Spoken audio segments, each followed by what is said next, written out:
ఖచ్చితంగా election commission ఆ రోజు మార్నింగ్ 8 o'clock నుంచి 7 o'clock నుంచి ఏం జరిగింది నేను చెప్పిన గ్రామాల్లో అనేది బహిర్గతం చేయాలి అనేదే మా డిమాండు.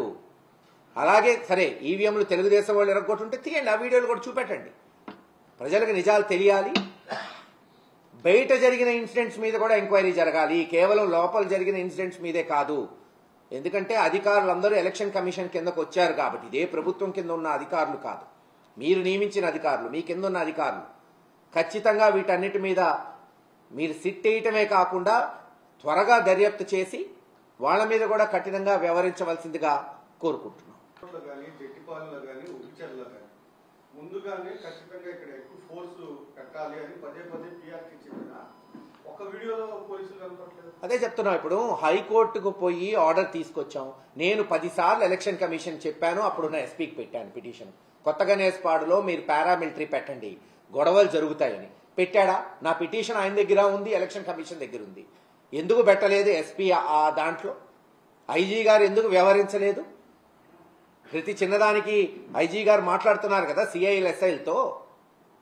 ఏం మాట్లాడుతున్నారు రేపు ఇవన్నీ తెలుస్తాయి కదా. అలాగే మీరు అన్నట్టు రామకృష్ణారెడ్డి గారు హైకోర్టుకు పోయి ఆర్డర్ తెచ్చుకున్నాడు, ఈ గ్రామాల్లో హింస జరిగే తావు ఉంది. ఇప్పుడు ఆయన ముందే చెప్పాడుగా, ఇదే పాలవాయి గేటు ఇవన్నీ ఆయన పిటిషన్లో ఉన్నాయిగా. మరి ఎందుకు ఫోర్స్ పెట్టలేదు? ఎందుకు తెలుగుదేశానికి కొమ్ము కాసే ఒక సీఐని తీసుకొచ్చి అక్కడ నియమించారు? నియమించిన వ్యక్తి ముందే పాలవాయి గేట్లో రిగ్గింగ్ జరుపుకోండి, కొట్టుకోండి అని అభయహస్తం ఇచ్చాడా సీఐ? ఇవన్నీ తెలియని విషయాలా ఏంటి? అందరికీ తెలుసు, బహిర్గతంగా ప్రజలందరికీ తెలుసు. కళ్ళు మూసుకుంది అధికారులు మాత్రమే. ఈరోజు ఏదో ఒక కలెక్టర్ని ట్రాన్స్ఫర్ చేశాం, ఎస్పీని సస్పెండ్ చేశాం, దుమ్ము దులుపుకుంటే ఆగదు. ఖచ్చితంగా ఈ ఇన్సిడెంట్స్ మీద చివరిదాకా పోరాటం చేస్తాం.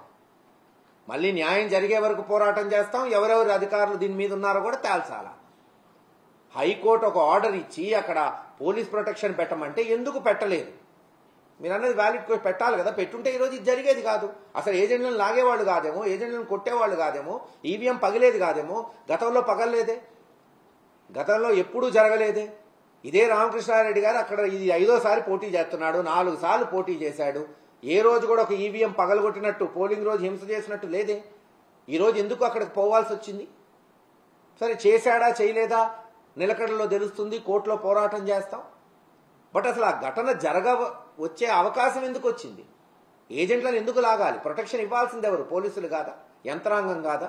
ఆ రోజు పొద్దున్నుంచి ఆయన వేడుకుంటున్నాడు, నేను 100 సార్లు ఎస్పీకి ఫోన్ చేశాను, కలెక్టర్కి చెప్పాను, ఐజీకి చెప్పాను, ఏజెంట్లను లాగుతున్నారు, మీరు పోలీస్ ప్రొటెక్షన్ ఏంటంటే ఎవడు అసలు దాని వైపు స్పందించిన వాడే లేడు. ఇంకేం చేయాలి క్యాండిడేట్ అంటే? రిగ్గింగ్ జరుగుతుంటే మా ఇళ్లలో మేము కూర్చొని ఏసీ రూముల్లో కూర్చొని చేసుకొని రిగ్గింగ్లని కూర్చుంటారా? పోరా అక్కడికి, ప్రతిఘటిస్తారా? ప్రతిఘటనలో జరుగుండొచ్చు ఒక చిన్న ఇన్సిడెంట్, అంతకన్నా పెద్ద ఇన్సిడెంట్లు జరగలేదా? తప్పకుండా ఆ ఇన్సిడెంట్కు ముందేం జరిగింది కూడా మేము కోరుకుంటుంది. అది ఎందుకు జరిగిందో దాని క్షేత్రస్థాయికి పోండనే మేము కోరుకుంటున్నాం. ఏజెంట్లు లాగేస్తున్నారు, ఓటేయడానికి ఎవరు రానివ్వట్లేదు, అధికారులకు ఫోన్ చేశారు, కలెక్టర్ వాళ్ళ అబ్బాయి మీద దాడి చేశారు అక్కడే.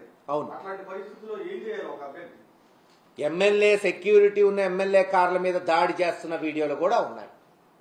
ఇంకెందుకు, నేను కొత్తగనేస్పాడు ఆడోళ్ళని గంగమ్మ గుడి నుంచి విడిపించుకోవడానికి మేము 100 మంది పోతే మా మీదకి కార్లు ఎత్తుకొని వచ్చారు. ఏం చేస్తుంది పోలీసు? ఓకే మేము కూడా రెడీ, డి అంటే డి అన్నాం, బయటకు వచ్చాము, అది వేరే విషయం. గొడవ జరగలేదు, లక్కీ సద్దుమణిగింది. జరుగుంటే మరి పోలీసు కదా ఆడవాళ్ళని తీసుకెళ్లి 20 గంటలు పాపం బీసీలు యాదవరాజులకు చెందిన ఆడవాళ్లు గంగమ్మ గుళ్ళో 13వ తేదీ 6 గంటల నుంచి 14వ తేదీ 2 గంటల మధ్యాహ్నం వరకు టాయిలెట్లు పోకుండా, నీళ్లు లేకుండా, తిండి లేకుండా ఉంటే ఏం చేశారు? అది ఎలక్షన్ కమిషన్ బాధ్యత కాదా? ఖచ్చితంగా ఎలక్షన్ కమిషన్ వీటికి సమాధానం చెప్పాలి. చెప్పలేము అంటే వైఫల్యం చెందినట్టే.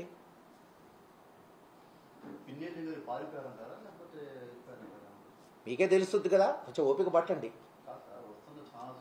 ఛానల్స్ లో వచ్చిందే కరెక్టా కాదు? మీ ఛానల్స్ లో వచ్చిందే నిజం అవ్వదు కదా.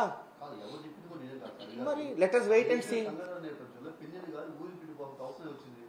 అసలు ఊర్ల నుంచి మమ్మల్ని హౌస్ అరెస్ట్ చేసి ఊర్ల నుంచి కాన్స్టిట్యున్సీ నుంచి దూరంగా ఉండమని ఎవరు మమ్మల్ని? మరి అన్నీ మీరే చెప్తున్నారు. బయట ఉండమనింది ఎవరు? కాన్స్టెన్సీలో మాతో సహా హౌస్ అరెస్ట్ చేసి మీరు కాన్స్టెన్సీస్లో ఒక వారం రోజుల వరకు అడుగు పెట్టద్దు ఎవరినైనా, అన్ని పార్టీ వాళ్ళు. మేము కూడా సహకరించాం గొడవలు తగ్గుతాయని. ఆయన హైదరాబాద్ పోయి ఉండొచ్చు, నేను 2 రోజులు హైదరాబాద్ పోయాను, నిన్న వచ్చాను, అంతకుముందు 2 రోజులు ఇక్కడే ఉన్నాను, కాన్స్టెన్సీలో అడుగు పెట్టద్దని మాకు చెప్పింది, రిక్వెస్ట్ చేశారు. మేమేమి మంచిదే, మేమేం కాదనలేదు కదా, సహకరించాం. గొడవలు సర్దుమనుగుతాయి, మనం పోతే ఒక 100 మంది పోగవుతున్నారు, ఈ 100 మందిని కంట్రోల్ చేయడానికి వాళ్ళకి సపోర్ట్ లేదని వాళ్ళు పోలీసులు రిక్వెస్ట్ చేశారు. మరి ఈరోజు పిన్నెల్లి రామకృష్ణారెడ్డిని కూడా కాన్స్టెన్సీ బయట ఉండమన్నారు, హైదరాబాద్ పోయి ఉన్నాడు. పారిపోయాడా, వస్తున్నాడా, బెయిల్ కేసాడా, కోర్టులో ప్రతిఘటిస్తాడా, టైం చెప్పింది. కానీ ఎవరి వర్షన్ వాళ్ళు పారిపోయాడని రాసుకుంటే రాసుకొని, మీడియా రాసిందే నిజం కాదు కదా. అల్టిమేట్లీ పోలీసులు చెప్పాలి ఏమైంది అనేది. భయపడేవాడేం కాదు రామకృష్ణారెడ్డి. కేసులు ఏమైనా కొత్త? తెలుగుదేశం టైంలో అక్రమంగా అన్యాయంగా మర్డర్ కేసులు పెట్టలేదా? అవన్నీ నిలబడే కదా మళ్ళీ గెలిచింది 2019లో. ఖచ్చితంగా మా యొక్క రైట్, ఒకవేళ ఏమన్నా కేసు మా మీద బుక్ చేస్తే మేము కోర్టుకు పోతాం, ఫైట్ చేస్తాం, దొంగ కేసులు పెడితే ప్రతిఘటిస్తాం. సార్, తుమ్మూరు కోర్టులో 3 ఈవీఎంలు, జిట్టుపాలెంలో 1, ఒప్పిచర్లో 1, మొత్తం 5 భాగాలు పెట్టారు. కొంతమందిని అరెస్ట్ చేసి ఆ వీడియోలు బయటికి వదలకుండా చేతులు దులుపుకునే పని చేస్తే ఏంటి ఏమంటారు? ఎప్పుడు అరెస్ట్ చేశారు? ఉదయం నిన్న అరెస్ట్. అంటే ఈ రోజు పిన్నెల్లి రామకృష్ణారెడ్డి వీడియో వదిలిపెట్టి అరెస్ట్ చేశారు. ఇన్ని రోజులు ఎందుకు అరెస్ట్ చేయలేదు? మరి ఇన్ని రోజులు ఆ వీడియోలు ఎందుకు రాలేదు? పిన్నెల్లి రామకృష్ణారెడ్డితో పాటు వాళ్ళకి చూపెట్టాలని ఏమన్నా ఇదా? అటు కూడా ఒకరిని అరెస్ట్ చేస్తే ఇది అన్నట్ట. ఆ వీడియోలు ఎందుకు బహిర్గతం చేయట్లేదు? అవి కూడా చేయండి, తప్పేముంది. ఒక వీడియోనే కలెక్టర్ బహిర్గతం చేస్తాడా?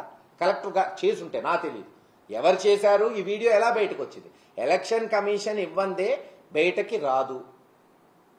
మీడియాకి ఇచ్చినప్పుడు అన్నీ ఇవ్వండి, ఇదిగో వీళ్ళు చేశారు మీరు అన్నట్టు అనేక మంది మీద కేసు ఉంది కదా, అన్నీ చేయండి. అలాగే ఆ ఇన్సిడెంట్ జరగడానికి ముందు జరిగిన ఇన్సిడెంట్స్ కూడా అవి కూడా వివరించండి జనానికి. ఏజెంట్లను లాగారా లాగలేదా, పోలింగ్ బూత్ లో ఉన్న కెమెరాలు చూపెట్టమంటున్నాం. ఇట్స్ ఆర్ రైట్, అందుకే మేము డిమాండ్ చేస్తున్నాం.